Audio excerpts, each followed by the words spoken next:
मैं लाख कह दूं कि आकाश हूँ ज़मीं हूँ मैं, मगर उसे तो ख़बर है कि कुछ नहीं हूँ मैं। अजीब लोग हैं मेरी तलाश में मुझको, वहाँ पे ढूंढ रहे हैं जहाँ नहीं हूँ मैं आईनों से तो मायूस लौट आया था, मैं आईनों से तो मायूस लौट आया था, मगर किसी ने बताया बहुत हंसी हूँ मैं। वो ज़र्रे ज़र्रे में मौजूद है मगर मैं भी, वो ज़र्रे ज़र्रे में मौजूद है मगर मैं भी कहीं कहीं हूँ, कहाँ हूँ कहीं नहीं हूँ मैं।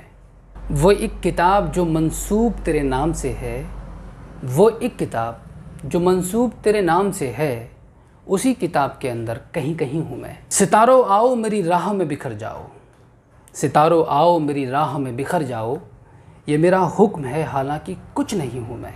ये बूढ़ी कब्रें तुम्हें कुछ नहीं बताएंगी, ये बूढ़ी कब्रें तुम्हें कुछ नहीं बताएंगी, मुझे तलाश करो दोस्तों यही हूँ मैं लाख कह दूँ कि आकाश हूँ ज़मीं हूँ मैं, मगर उसे तो ख़बर है कि कुछ नहीं हूँ मैं।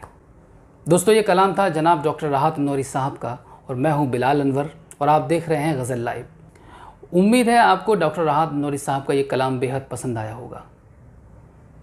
और इसी के साथ दोस्तों आपसे गुजारिश है कि आपने अभी तक गज़ल लाइव को सब्सक्राइब नहीं किया है तो प्लीज़ एक बार सब्सक्राइब कर लीजिएगा और बेल आइकन को भी प्रेस कीजिएगा। तो चलिए दोस्तों मिलते हैं आपसे अगली वीडियो में, तब तक के लिए खुदा हाफिज़। देख ले जिंदा हैं उर्दू को सजाने वाले।